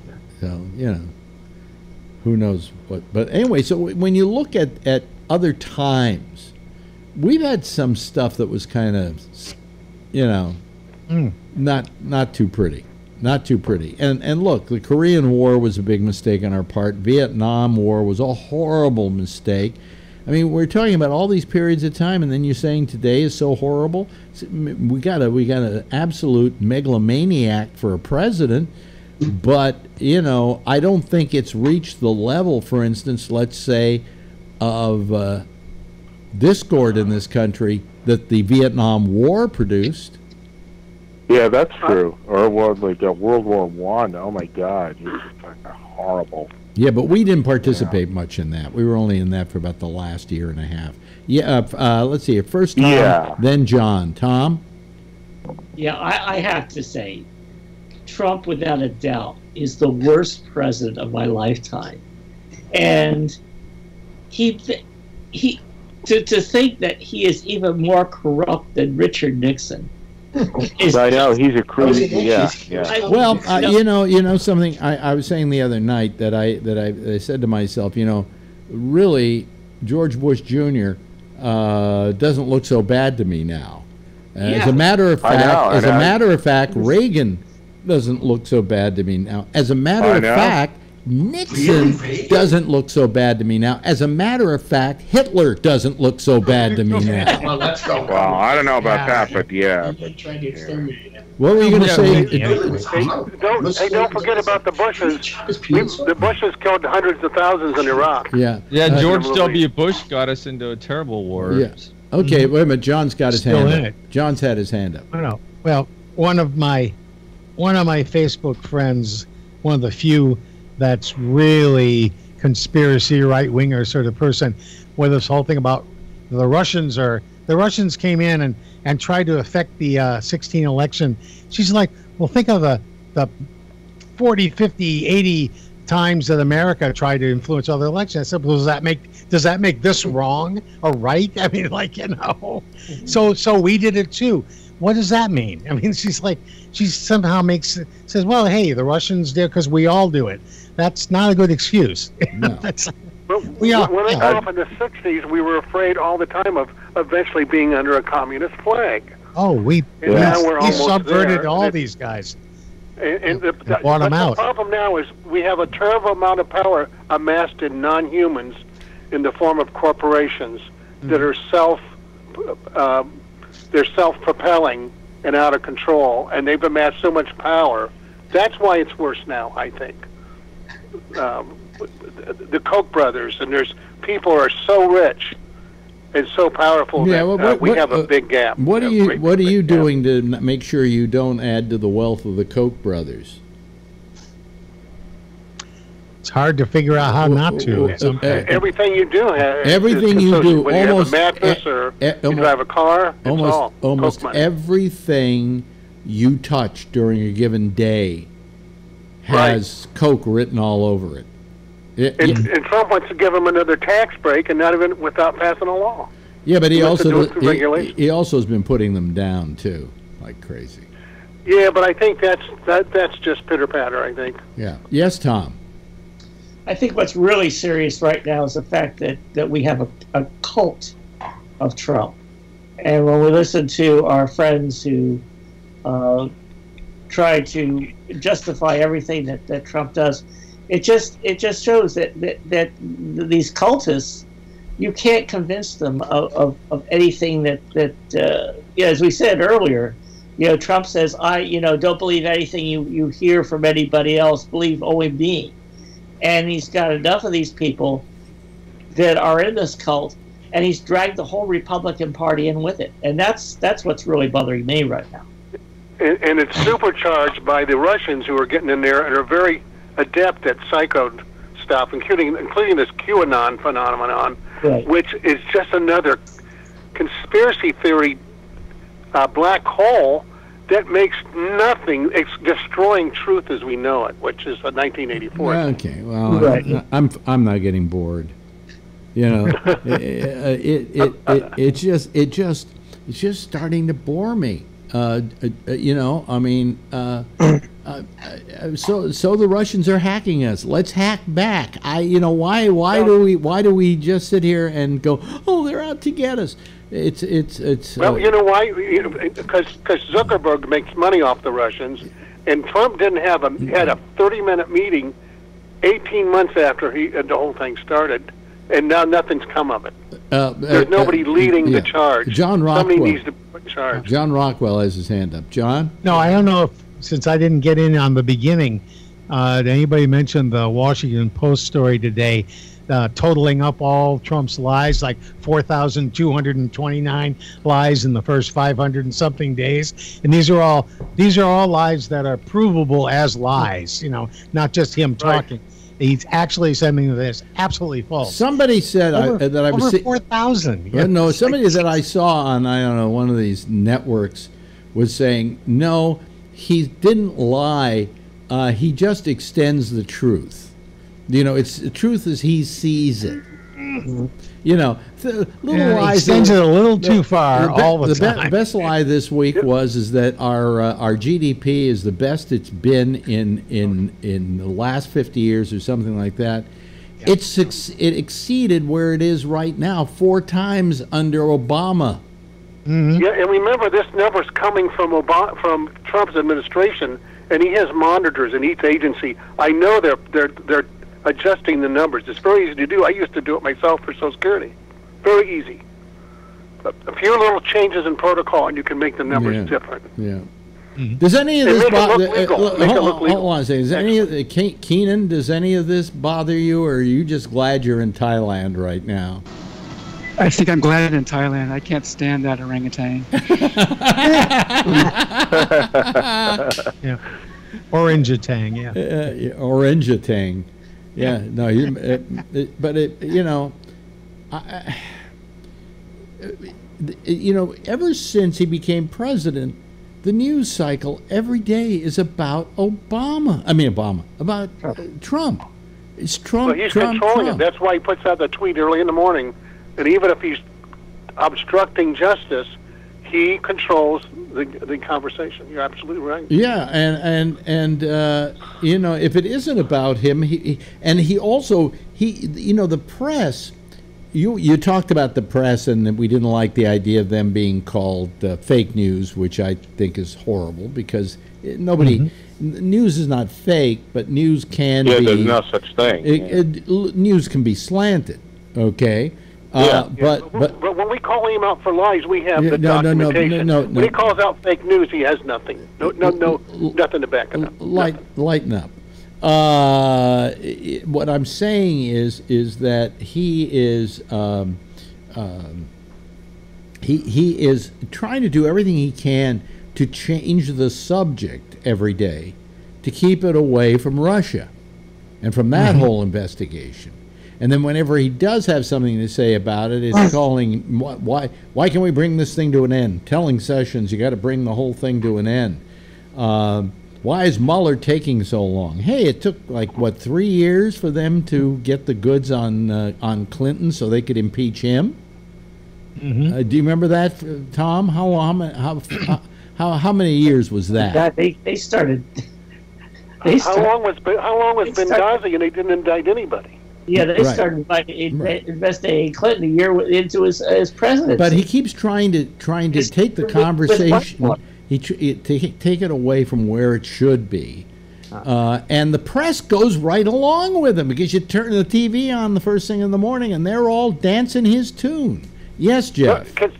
Jeff. Yeah, I can believe that Mueller is every day. Trump is against him, trying to get him fired or leaving. Yes, but that in and of itself is obstruction of justice. Yeah. Hey, I got a conspiracy theory for you, Alex. Yeah, here we go. Yeah. Okay, this is to throw out there just to consider, not that it's true, but why would Trump, now they know, all right, Spicy already said that his tweets are official government documents. Why would he continue to tweet which is obstruction of justice unless Putin is putting so much pressure on him and Putin has so much dirt on him that who would benefit if he gets impeached right away or indicted? Putin. Could it just be the one that would benefit? Could it just he's having him incriminate himself. Could it just be and pushing stuff quicker? Could it just be that Putin isn't putting pressure on at all? That he's just a fucking moron? Is that always a possibility? It's possible. It doesn't matter if Putin has anything, because if Trump thinks he does, but he certainly has the money. He has the money. The money right now. All right. You're saying he has the PP pictures. Okay. Yes, Tom. You had your No, not that. I don't mean that. I mean about his financial dealing. Tom. I wasn't going to use the word moron, but he is very impulsive. And so I think that unfortunately we read too much into what he's doing as far as his diversion. His mind is diverted. I mean, but he's a master manipulator, though. He's a showman, and he knows how to use repetition and all the Hitler. Listen, let me just jump in here for a second. Much credit for his own imagination because he just lashes out impulsively. He just gets irate and he lashes out much of the time on Twitter. I want to say this because we have a lot of people listening right now. I don't know why, but a lot of people are watching. And if you're watching, there's a subscribe button up at the top of the page. You might want to click on that and just subscribe so you can be a subscriber to this cast, as it were. And the more that I get, the better it gets. And please do it. Tell your friends to do it too. Yes, Tom. And if you subscribe, you can you get a lovely tote bag. Your notification. So when Alex comes on the air, you get an email saying, "Oh, Alex is on the air," and then you can go on and you won't miss a moment. Yeah, you can be annoyed by me. In other words, and Alex might come to your house and broadcast. Yeah, and if you subscribe right now, there's a lovely tote bag in it for you. So. Remember how they used to, like at KQED in San Francisco, they always used to during their pledge season, and you'll get a lovely tote bag. Like, I want one of those fucking tote bags. Always the tote bags. Always with the tote bag. I want an official set of Trump rally steak knives. That's what I want. Yeah. Yes, John.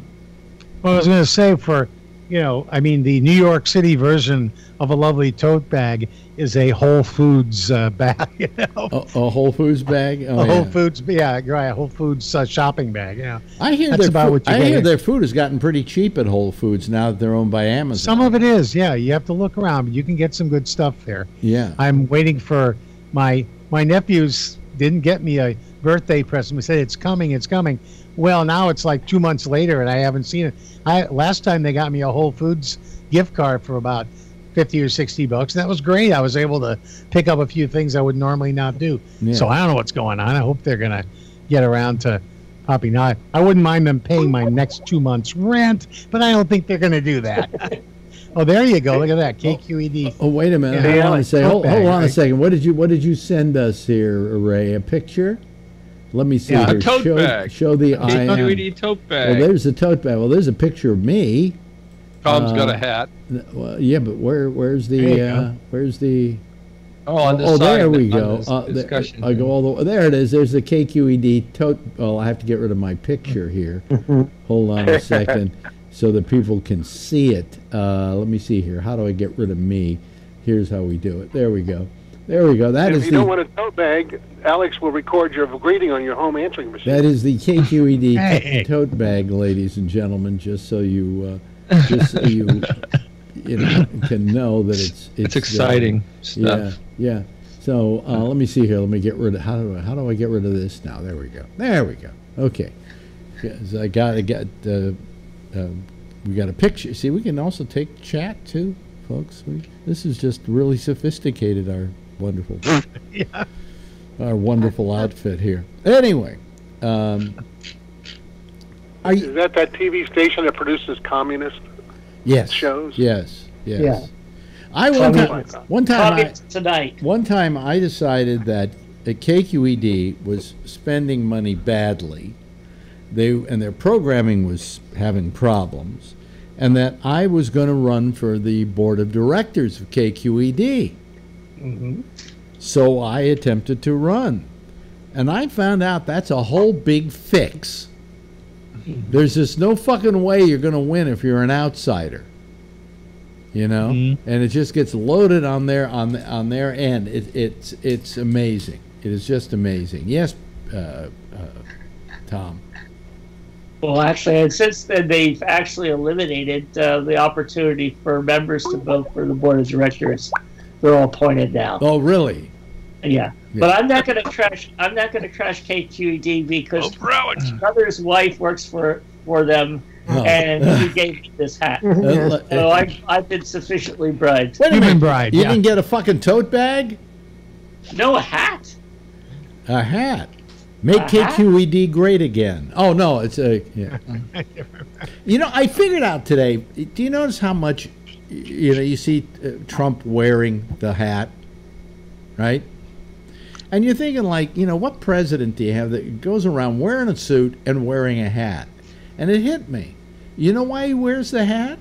Because he didn't have sells them. No, he didn't have time to do his hair that day, and They it fucked probably up his hair, that's why. No, Yeah. it probably takes an hour to get it done.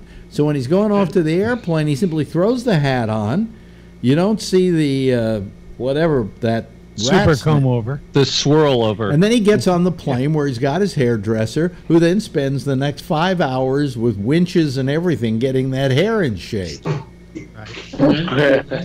gallons of hairspray. This may be his hair. Don't forget that spray tan. Yeah, the spray tan. This may be orange. This actually may be the biggest canard. Cheeto in a can. This may be the biggest presidential canard since Franklin Roosevelt hiding the fact that he was a cripple.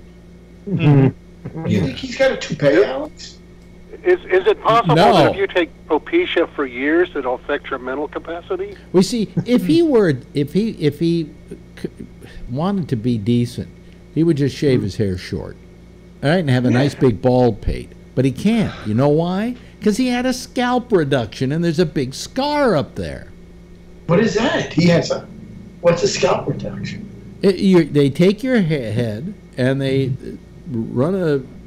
cut a flap, and then they pull the head together so the hair that you do have moves closer. Oh. He had a fucking lobotomy. They took his brain parts out. In the middle of it all. That's Yeah. assuming he had them to begin with. Yeah, well, they put lamb in there or something. But I mean, if I were him and I could do it, I would just shave the hair and say, "Hey, look, I'm bald. Okay, big deal. I'm your president." And but that haircut looked so undignified. It's just. Do you think Melania ever spends any time with him at all, alone? I think her eyes always look like she's trying to find the closest exit. Right. Looks like he sticks his head in a cotton candy machine at the circus. What? And, really, and he really seems android. Like, he seems so unhuman. I swear to God, it just doesn't seem like he likes animals. It doesn't seem like he likes music. Well, you know something? Anything. He doesn't. Reading. Where was it? The other day I saw, I think it was last night or something, there was something on, and it was Obama. It was all about Obama. And I just said, God, when he was in office, okay, not the greatest president we ever had. He was not terrific. But on the other hand, the White House looked lovely. They looked lovely in it. There was there was a respect. There was a respect for the job, and he so occupied that White House with dignity that I just wish we had a little of that back. And he did that at the same time. He did that at the same time he was a black person. That's not an easy thing to do. That's right. That's right. And the reason he didn't get respect and do the right thing, and he would have gotten more done if he had been white, and not because being black made him inept, Or at least quicker. but because they wouldn't have been fighting him as much, But they fought him because he was a black guy. Right, absolutely, and to believe McConnell's going to get everything he wants now when he did nothing for 8 years, nothing. Well, the thing is that when Obama, I think. I remember years ago when I was at WPLJ here in New York, and we got our first female engineer, board op, okay? And everybody was like, behind her back, oh, well, look, we got a woman, look, yeah. Is she? Do you think she's hot? And all that. I mean, and she was getting, she had, I had to say, the roughest job I've ever seen anybody have. Being the first woman in a profession was not easy. And I think the same could be said of being the first black president. For all that we felt good about, America has finally done away with race and with our color barrier. He was treated like fucking shit. By the way, we have one of the highest numbers of people watching at one time on the video tonight that we've ever had here. Son of a gun. Gee. Do you have anything that measures the passion level or the IQ of each participant? Well, they're all very smart because they're listening to me. It's like double the normal. Huh? It's double the normal number. No, it's not double, but it's Isn't it usually around? It's about 25% higher than it usually okay, is. cool. At any given time. At the end of the night, there are more people that watched it total, but nobody sits here and watches this whole thing for 2 hours. Do you think so? I did today. I watched one of them. Yeah. But I was driving. I was listening. But because you wanted to watch yourself walking your dog. No, that was horrible. I actually had to stop it when that happened. Really? Yeah, I just couldn't stand it. Yeah. I was like, Jesus, this is awful. Anything you want to jump in and say, Keenan, by the way? I just... No, not really. I kind of compare Trump to ISIS, right? He's tearing down history like ISIS is about in other countries, tearing down history. And that's what he's doing, basically. He's rejecting history, you're saying? He's tearing down history. Tearing down history, yeah. Yeah, I think the thing that made me maddest about ISIS wasn't the fact that they were throwing people off buildings and killing people and so on. Oops, we just lost them. And people, but that ISIS was destroying just, historical places because they just wanted to do away with that. And I found that just horrible. They would, thanks, Keenan, by the way, if you're still listening somewhere out there. We really enjoyed having him here. Thailand tonight. Oh, there we go. Bald Trump. Now, you see, that would not be a bad look, because he looks like Mussolini, doesn't he?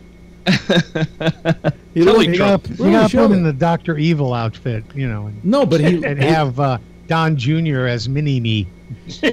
But he looks, well, to me, he's always looked like Mussolini. I mean, in the gestures and so on. But I call him El Duce. Yeah.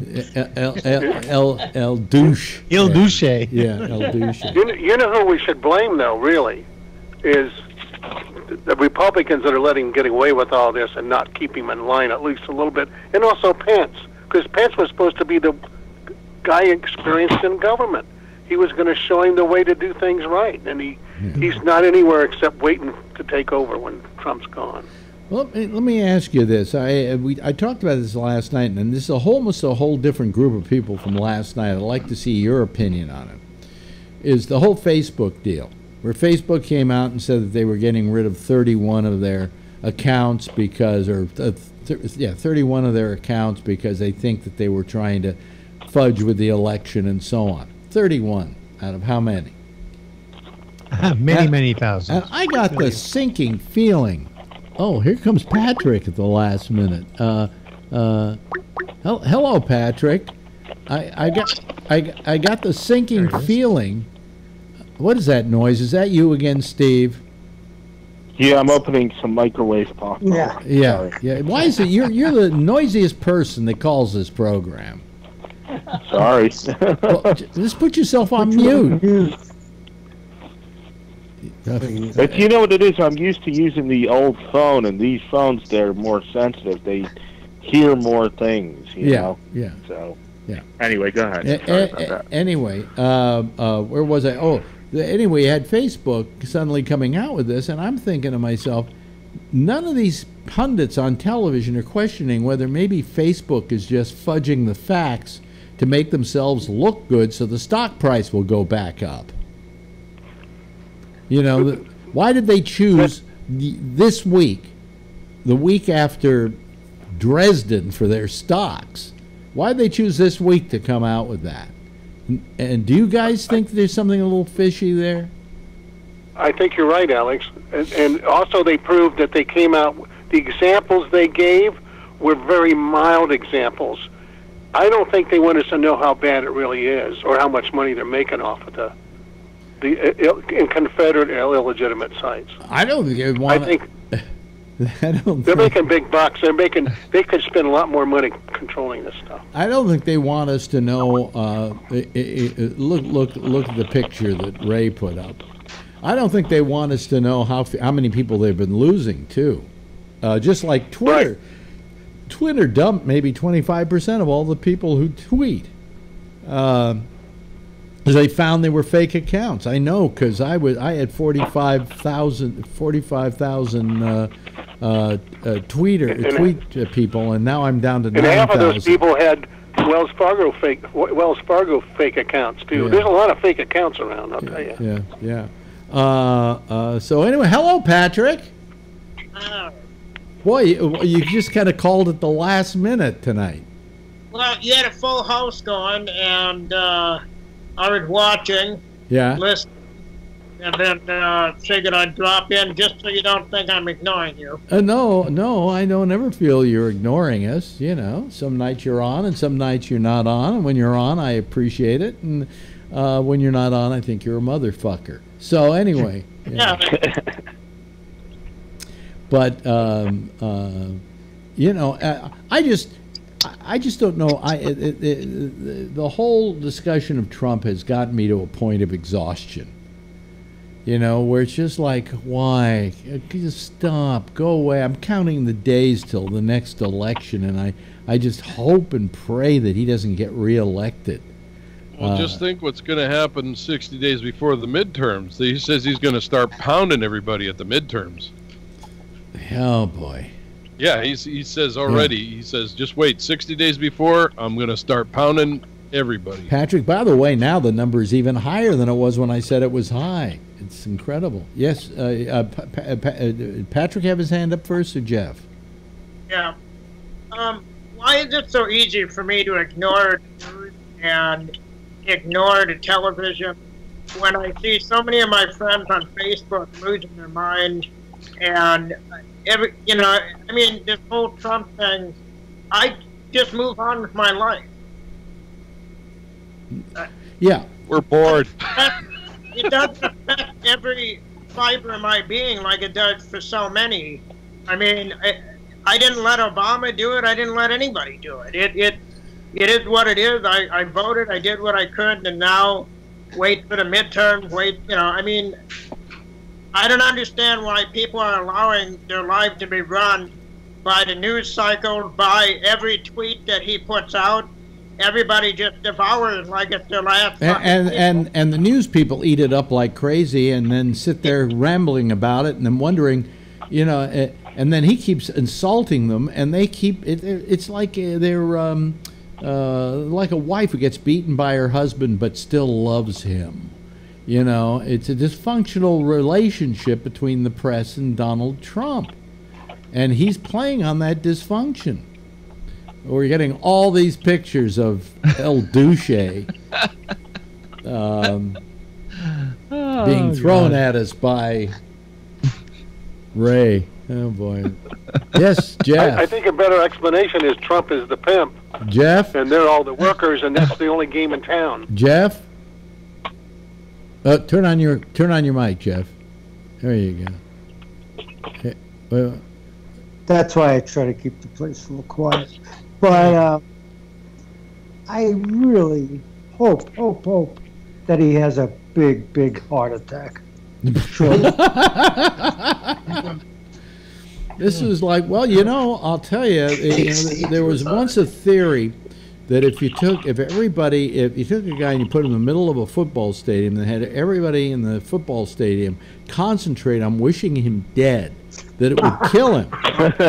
So maybe we should have a day. We should have a day where we encourage everybody for like about 2 minutes to concentrate on wishing Donald Trump would drop dead. Now, we're not going to hurt him. We're not going to do anything else but use our wills to try and create a heart attack, brain hemorrhage, whatever, If we collect enough money, I know Putin has a guy. Okay. Hey, Alex, didn't Rockefeller die in bed with his wait a minute. Ray had his hand up. Ray? That would be like praying, right? We could be sort of praying for him to die. Yeah, but you know what, Patrick? I think to answer your question, I think he scares the shit out of people. Like even his followers. So his followers blindly make excuses for everything he does just because maybe they think they'll keep them safe, and the rest of us obsess about it sometimes because he scares the shit out of us. Yeah. I mean, you don't know what's going to happen. I mean, it's like you feel so insecure. Let me say this. Let me say this. I said a couple of months ago. Not everyone does. That you don't, I'm not worried about Trump because nobody can ruin this country. It's kind of ruin-proof. But I'm taking that back. I honestly think that he's proving me wrong. Yeah. And I think the problem here is not so much that he's making permanent damage, but he's renovating the property. And the property can never be brought back to where it was. You get what I'm saying? In other words, he's doing things which are bad for our democracy and for America. And that once he's gone, yes, things can be made nicer. The next president can make the life a little bit better for all of us. But the damage that he did, we have to live with, And it's more like a renovation, like when they renovate an apartment in this apartment house and do away with all the wood and throw all the good wood out. Yes, it's Tom like Walmart did. Tom has his hand up. Tom, do all the tacky gold plating on the side. Yeah. Hey, Alex. Yeah. Tom has his hand up. Go ahead. Yeah, we don't have much time left in the program, but I really wanted to answer Patrick's, statement, and also do a plug for something that I'm actually getting involved in.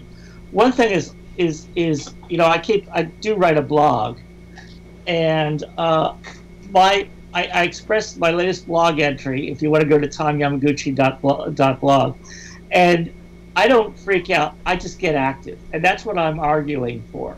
Is we've got to get active. We can't just be passive. We can't just like burn out. We have to get involved, which leads me to my plug of something I'm going to be doing on September 8th, which is a Saturday before the big climate conference that's happening. Jerry Brown's going to be putting a climate conference on in San Francisco the following week, but on September 8th, we're going to be gathering in San Francisco. We're going to have the biggest climate rally on the West Coast in history. I'm inviting everybody on the panel, everybody listening, to go on to Aligned, which is ca.riseforclimate.org, RSVP, get involved. Just don't sit around and complain. And you can go. California is burning right now, and Trump is playing golf. Trump is golfing. California's burning. We got to remember that. Yes, thank you very much, Tom. That's tomyamaguchi.blog. Yes. Okay. Hey, listen, thanks to Tim, thanks to Steve, thanks to Ray Renati, thanks also to John Rockwell and Patrick Blazek and Tony Magno. I'm going to run out of breath with all the people that are here tonight. Kevin, thank you. Jeff, thank you. I think I thanked you, Tom, and also thank you to Keenan from calling us from Thailand. Hope he calls us again. Hope you all call us again. It's been wonderful having you here, and if you just wave goodbye, everybody will probably wave back at home. There they go, the Citizens Panel, ladies and gentlemen, for tonight. And I have to now hang up on them and say goodbye to them. There we go, offline, and I think we're taken care of, right? Okay, that's it. Anyway, that's our little gathering for tonight. Next is Jack Bishop. He does a thing called The Intersection, and then at 1 o'clock this morning Eastern Daylight Time, it's Connections, and then tomorrow night at 9:30, yes, it's Damian Chaplin once again with The Exchange, and tomorrow night I do it all over again at 10 o'clock, same time, same station in life. And in the meantime, as always, if you see her, tell her I love her, okay? Bye, everybody.